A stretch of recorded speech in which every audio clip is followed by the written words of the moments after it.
सभी साथियों को नमस्कार। जैसा कि आप सभी को पता है, रेलवे ग्रुप डी का एग्जाम जोरों शोरों से चल रहा है। काफी सारी शिफ्टों का एग्जाम हो चुका है, लेकिन अभी भी लाखों की संख्या में ऐसे स्टूडेंट बचे हुए हैं जिनका एग्जाम आने वाले दिनों में होगा।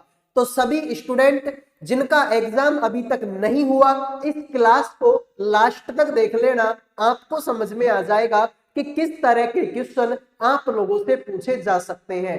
तो सभी स्टूडेंट वीडियो को लाइक कर दो, चैनल को सब्सक्राइब कर दो, साथ में मेरे भाई कमेंट में अपनी अपनी एग्जाम डेट मुझे बता दो, ताकि मुझे पता चले कि किस डेट के और किस शिफ्ट के ज्यादा बच्चे हमारे साथ में लाइव हैं। तो आ जाइए, शुरू करते हैं क्लास को बिना किसी देरी के। दी गई श्रृंखला में प्रश्नवाचक चिन्ह के स्थान पर क्या आएगा? फटाफट कमेंट करो मेरे भाई, इस सवाल का आंसर क्या होगा। तो देखते हैं आप में से कितने बच्चे इस सवाल का आंसर करेंगे। फटाफट कमेंट कर दीजिए। तो देखो मेरे भाई, अगर तुम इस सवाल को ध्यान से देख रहे होंगे तो तुमको पता है कि 17 दूना 34 होता है, यानी इसमें 17 का भाग जाता है। 17 तिया 51 होता है, 17 तिया 51 होता है, इसमें भी 17 का भाग जाता है। 17 पंजो 85 होता है, 17 पंजो 17 छिका 102 होता है, 17 सात का 100, 17 8 का 136 होता है। तो मेरे भाई, क्या इसमें 17 का भाग जाता है क्या 157 में? नहीं जाता। 142 में 17 का भाग जाता है क्या? नहीं जाता। 146 में 17 का भाग जाता है क्या? नहीं जाता। तो ये भी गलत, ये भी गलत, ये भी गलत। 153 ही ऐसी संख्या है जो किससे डिवाइडेड है? 17 से। 17 नाम का 153। तो यही तुम्हारे सवाल का राइट आंसर है। आइए अगले सवाल पर बढ़ते हैं। अगला सवाल देखो मेरे भाई, वीडियो में आगे बढ़ने से पहले जो भी बच्चे रेलवे ग्रुप डी एग्जाम 2025 की तैयारी कर रहे हैं, जिनका भी एग्जाम अभी तक नहीं हुआ, आने वाले दिनों में जिन भी बच्चों का एग्जाम है, उन सभी के लिए करंट अफेयर का, जीके का, रीजनिंग का और मैथ सब्जेक्ट का पीडीएफ तैयार कर दिया केवल 100 रुपए में। 100 रुपए में आपको कंप्लीट तो करंट अफेयर मिल जाएगी, जीके, रीजनिंग और मैथ भी मिल जाएगी। अगर कोई बच्चा इस पीडीएफ को ध्यान से पढ़ लेता है, मन लगाकर पूरे पीडीएफ को पढ़ लेता है, तो लगभग वो सिलेक्शन के नजदीक पहुंच जाएगा। लगभग उसका सिलेक्शन यहाँ पर पक्का है। तो मात्र 100 रुपए का पीडीएफ है। जिस भी बच्चे को चाहिए, इन नंबरों पे व्हाट्सएप मैसेज करके मात्र 100 रुपए में आप चारों सब्जेक्टों का पीडीएफ ले सकते हो। मेरे भाई, 100 रुपए कोई बहुत बड़ी बात नहीं है, लेकिन अगर लास्ट टाइम पर 100 रुपए के पीडीएफ से 10 क्वेश्चन भी अगर एग्जाम में मिल जाते हैं तो ये बहुत अच्छी बात हो जाएगी, क्योंकि भाई एग्जाम में एक एक नंबर लाना बड़ा मुश्किल काम होता है। तो मात्र 100 रुपए का पीडीएफ है। जिन भी बच्चों को चाहिए, इन नंबरों पे व्हाट्सएप मैसेज करके आप ये पीडीएफ ले सकते हो। अगले सवाल पर बढ़ते हैं। निम्नलिखित समीकरण को सही बनाने के लिए किन दो चिन्हों को आपस में बदला जाना चाहिए? अगर मेरे भाई आपको इस समीकरण का आंसर 6 लाना है, तो बताओ कौन से दो चिन्हों को आपस में बदलना पड़ेगा? मेरे भाई, इतना सिंपल सवाल है कि कोई दूध पीने वाला बच्चा होता है ना, वो भी इस सवाल को कर देगा। सर कैसे कर देगा? ध्यान से देखो। तुमको पता है कि 15 में तो 8 का भाग नहीं जाएगा। अरे कोई ऐसा बच्चा है जो 15 में किसका भाग दे दे? 8 का भाग दे दे। सर 15 में तो 8 का भाग नहीं जाएगा, और अगर जाएगा भी तो फिर पॉइंटों में आंसर आएगा, और पॉइंटों में हमको आंसर लाने नहीं है। इसका मतलब सर ये जो भाग का चिन्ह है ना, ये गलत जगह पे लगा हुआ है। लेकिन तुमको ये तो पता है ना कि 15 तिया 45 होता है, 15 का भाग तो जाता है 45 में, तो तुम इनको बदल लो। ठीक है, इन दोनों को आपस में बदल दो। ठीक भाई, देखो 27 की जगह पर तो 27 माइनस का 45, भाग गुणा की जगह पर मेरे भाई भाग लगाएंगे 15, और भाग की जगह पर गुणा लगाएंगे 8, और प्लस में कर देंगे 3। तो देखो भाई, 27 और 3 कितना होता है? 30 होता है। 15 तिया 45 होता है, और गुणा में 8 होता है। तो देखो 30 की जगह पर 30 और 8 तिया 24। तो 30 में से 24 जाएगा तो 6 बचेगा। यही तो है आंसर। इसका मतलब मेरे भाई गुणा और भाग को बदलना था, हमारा आंसर आ गया। तो मैंने पहले ही बोला था कि दूध पीने वाला बच्चा भी इस सवाल का आंसर कर सकता है। अगले वाले सवाल पर बढ़ते हैं। अगला सवाल देखो मेरे भाई, तुम्हारे सामने P, Q, R, S, T, U और V एक वृत्ताकार मेज के चारों ओर केंद्र के सम्मुख होकर बैठे हैं। P जो है V के ठीक बाएं बैठा है, R जो है T के दाएं बैठा है, U जो है P के बाएं और S के ठीक दाएं बैठा है, Q जो है S के ठीक दाएं बाएं और T V के ठीक दाएं बैठा है, Q के ठीक बाएं कौन बैठा है। तो बताओ मेरे भाई Q के ठीक बाएं कौन बैठा है। तो सबसे पहले तो क्या करो, सबसे पहले तो एक वृत्ताकार मेज बनाओ। तो मैंने बना दी एक वृत्ताकार मेज। इसमें कितने बच्चे बिठाने हैं, 1 2 3 4 5 6 7, ठीक है भाई 7 बिठाने। तो पहला, दूसरा, तीसरा, चौथा, पांचवा, छठा और ये सातवां। सबका मुंह केंद्र की तरफ है, यानी कि इधर को मैं जाऊंगा तो सबका दायां हाथ आएगा और इधर को मैं जाऊंगा तो सबका बायां हाथ आएगा। अब सवाल को देखो क्या होगा। तुमसे बोला कि जो P है वो V के ठीक बाएं बैठा है, तो तुम्हारा जहां मन करे वहां पर तुम V को बिठाओ। मेरा मन किया मैंने V को यहां बिठा दिया, तो इसके ठीक बाएं कौन बैठेगा, P बैठेगा। तुमसे आगे भी बोला कि जो U है ना, U P के ठीक बाएं है, तो U जो है P के ठीक बाएं कौन बैठेगा, U बैठेगा। और S के ठीक दाएं बैठा है, तो S के तो दाएं, ठीक है भाई S को यहां बैठा, ठीक है भाई।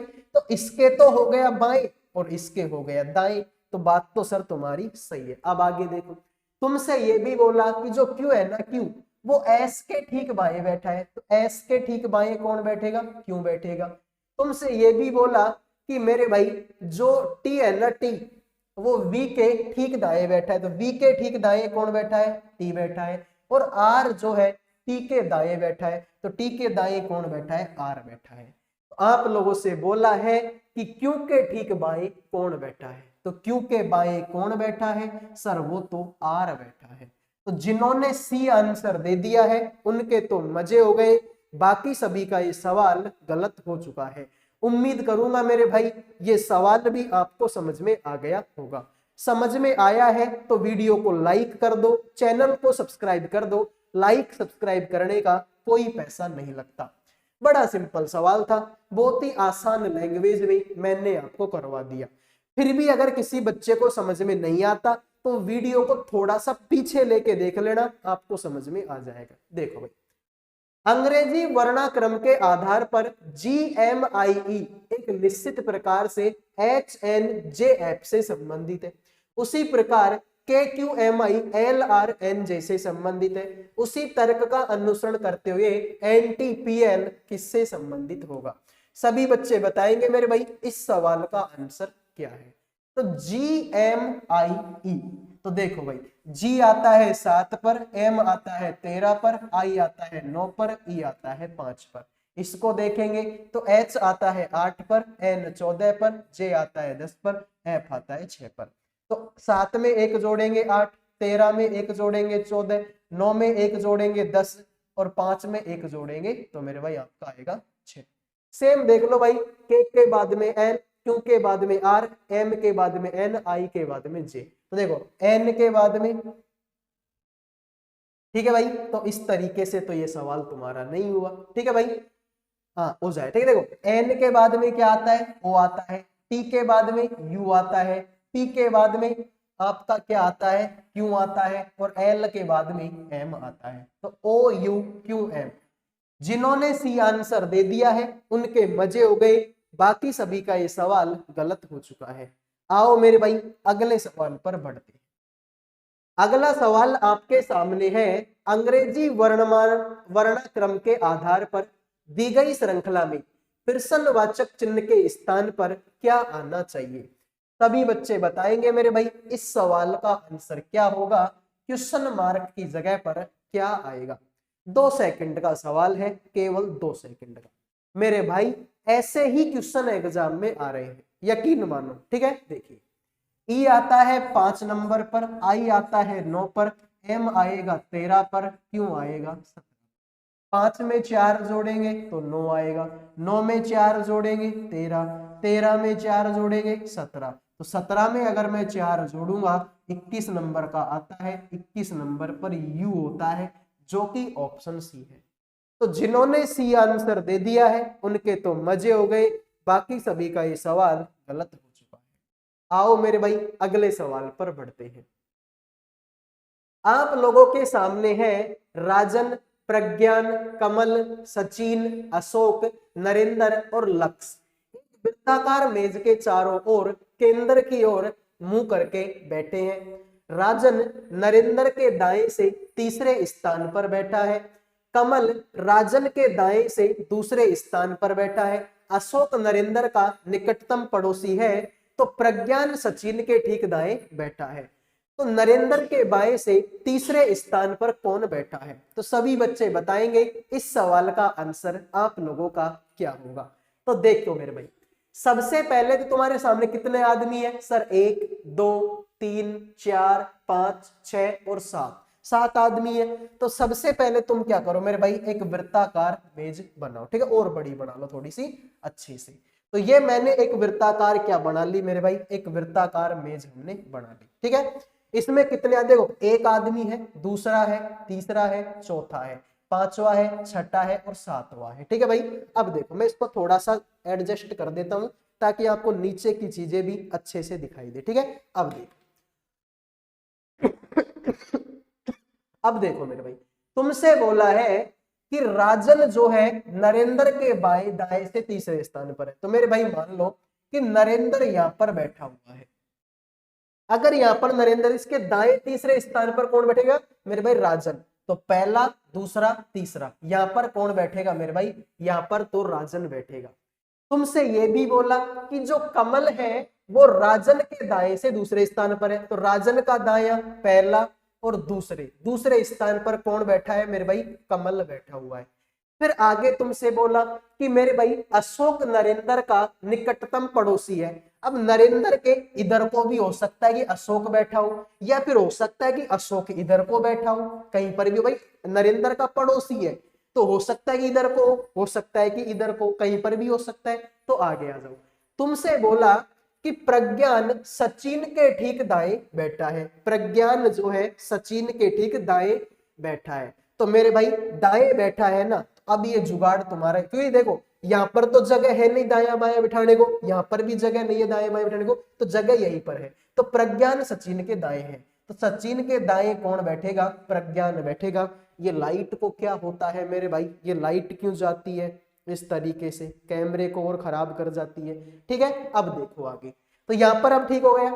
फिर तुमसे बोला देखो सारे आदमी बैठ गए, एक ही बचा है, और एक मेरे भाई कौन बैठा है सर? एक बच गया तुम्हारा लक्ष्य, तो लक्ष्य को तुम यहाँ बैठाओ। अब देखो समझ में नहीं आया कोई दिक्कत नहीं है, मैं बैठा हूं। तो देखो सवाल को देखो, अब तुम्हारा राजन जो है नरेंद्र के दाएं तीसरे स्थान पर, नरेंद्र का दाया पहला दूसरा तीसरे स्थान पर राजन है।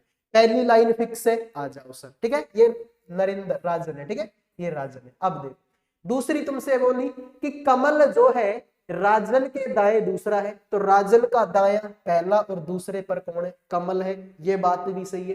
फिर तुमसे बोला अशोक नरेंद्र का निकटतम पड़ोसी, नरेंद्र का पड़ोसी कौन है? अशोक है। फिर आगे आ जाओ, प्रज्ञान सचिन के दाएं बैठा है, तो सचिन के दाएं कौन बैठा है? प्रज्ञान बैठा है। नरेंद्र के बाएं से तीसरे स्थान पर कौन है? तो ये रहा नरेंद्र, इसका बायां तीसरा, तो बायां पहला दूसरा और तीसरे स्थान पर कौन बैठा है? लक्ष्य बैठा है। तो जिन्होंने आंसर दे दिया ऑप्शन नंबर 1 उनके मजे हो गए, बाकी सभी का ये सवाल गलत हो चुका है। आओ मेरे भाई अगले सवाल पर बढ़ते हैं।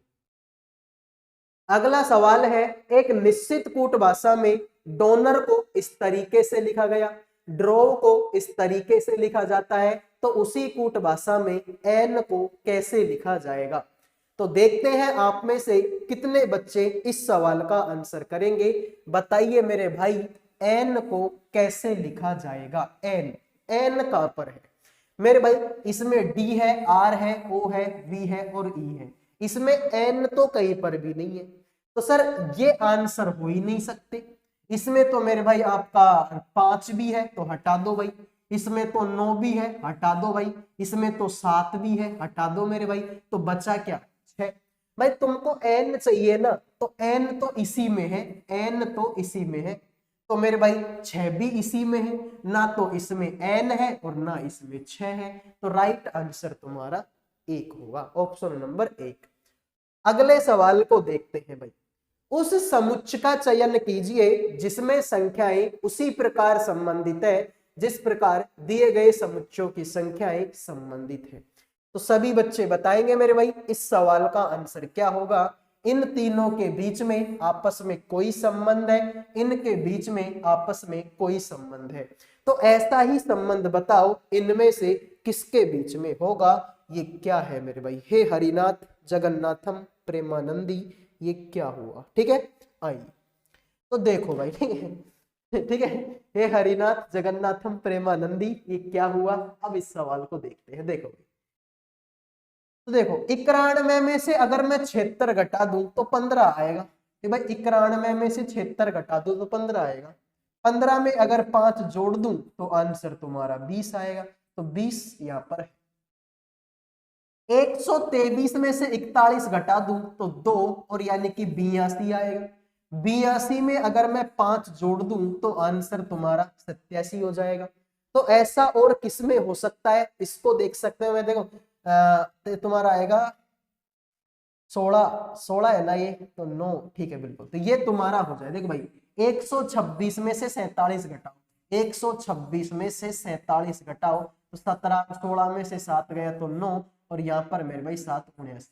अब इसमें भी देखो, इसमें भी 5 जोड़ा, इसमें भी 5, इसमें भी अगर मैं 5 जोड़ दूं तो 79 और 5 84 होता है। तो जिन्होंने आंसर दे दिया ऑप्शन नंबर बी, उनके तो मजे हो गए, बाकी सभी का ये सवाल गलत हो चुका है। आओ मेरे भाई अगले सवाल पर बढ़ते हैं। कथन और निष्कर्ष का सवाल है। तो देखो भाई तुमसे बोला कुछ हुक रेग है और सभी रेग बोतल है। तो भाई पहले तो इसका वेन डायग्राम आप बनाओ। तुमसे बोला कि कुछ हुक मेरे भाई क्या है, कुछ हुक आपके रेग हैं और सभी रेग आपके बोतल हैं, सभी रेग बोतल है। अब देखो कुछ बोतल हुक है क्या, देखिए तो इसको मैं थोड़ा क्लियर बना देता हूं आपको समझ में आ। देखो कुछ हुक आपके क्या है, कुछ हुक आपके रेग है और सभी रेग आपके बोतल है, ठीक है भाई। अब देखो कुछ बोतल हुक है क्या, हाँ मेरे भाई कुछ बोतल हुक है, देखो ये रही। इसका मतलब ये बात सही है, सभी बोतल रेग है क्या, सारी की सारी बोतल रे। भाई ऐसे कैसे हो सकता है यार, बोतल का गोला तो इतना बड़ा और ये बेचारा इतना सब, इतना बड़ा गोला इतने से में कैसे आ पाए, पॉसिबल नहीं है। तो ये गलत। सभी रेग तो बोतल है लेकिन सारी बोतल रेग नहीं है, ठीक है। तो ये तुम्हारा गलत है, केवल निष्कर्ष एक अनुसरण करेगा। तो जिन्होंने आंसर दे दिया ऑप्शन नंबर 1 उनके मजे हैं, बाकी सभी का ये सवाल गलत हो गया। आओ मेरे भाई अगले सवाल पर बढ़ते हैं। अंग्रेजी वर्णाक्रम के आधार पर TAHO किसी निश्चित प्रकार से XELS से संबंधित है, ठीक उसी प्रकार HOVC LSZG से संबंधित है। समान तर्क का अनुसरण करते हुए NUBI निम्नलिखित में से किससे संबंधित होगा। तो सभी बच्चे बताएंगे मेरे भाई इस सवाल का आंसर क्या है। तो ध्यान से देखो भाई TAHO, T आता है 20 नंबर पर, A1 पर, H 8 पर, O आता है 15 पर। इसको देखेंगे X आता है 24 पर, E 5 पर, L 12 पर, S 19। 20 में 4 जोड़ेंगे 24, 1 में 4 जोड़ेंगे 5, 8 में 4 जोड़ेंगे 12, 15 में 4 जोड़ेंगे 19। तो इसको देखो मेरे भाई N 14 पर, U 21 पर, B 2 पर, I 9 पर। इसमें 4 जोड़ेंगे 18 नंबर पर R, इसमें 4 जोड़ेंगे 25, 25 नंबर पर Y, इसमें 4 जोड़ेंगे 6, 6 नंबर पर F, इसमें 4 जोड़ेंगे 13, 13 नंबर पर F। तो RYFM जिन्होंने आंसर दे दिया ऑप्शन नंबर सी, उनके तो मजे हैं, बाकी सभी का ये सवाल गलत हो चुका है। उम्मीद करूंगा ये सवाल भी समझ में आ गया होगा। समझ में आया है तो वीडियो को लाइक कर दो, चैनल को सब्सक्राइब कर दो। लाइक सब्सक्राइब करने का कोई पैसा नहीं लगता। देखो मेरे भाई यदि प्लस और माइनस को बदल दिया जाए, गुणा और भाग को भी बदल दिया जाए, तो निम्नलिखित समीकरण में प्रश्नवाचक चिन्ह के स्थान पर क्या आएगा। ऐसे लगभग 2 या 3 क्वेश्चन एग्जाम में आ रहे हैं। तो देखो भाई 140 का 140, लेकिन सर गुणा और भाग बदलना है तो गुणा की जगह पर लगा दो भाग, माइनस और प्लस को बदलना है तो माइनस की जगह पर +4, भाग की जगह पर गुणा 56 और प्लस की जगह पर माइनस का 82। 140 में 2 का भाग देंगे तो 70, प्लस में 56 गुणा में 4, 6 चौक का 24, 2 5 चौक 20 और 2 22 और माइनस का 82। इनको जोड़ेंगे तो मेरे भाई 4, ये हो जाएगा 29, माइनस का 82 आपका होगा तो 4 में से 2 गया तो 2, 29 में से 8 गया तो 21। तो जिन्होंने भाई 212 आंसर दे दिया उनके मजे हो गए, बाकी सभी का ये सवाल गलत हो चुका है। उम्मीद करूंगा मेरे भाई ये सवाल भी आपको समझ में आ गया। आइए अगले सवाल पर बढ़ते हैं। तो भाई इतने ही क्वेश्चन थे आज की इस क्लास में। उम्मीद करूंगा ये क्लास आपको पसंद आई होगी। पसंद आई है तो वीडियो को लाइक कर दो, चैनल को सब्सक्राइब कर दो। अगले वीडियो में मिलेंगे। जय हिंद, जय भारत।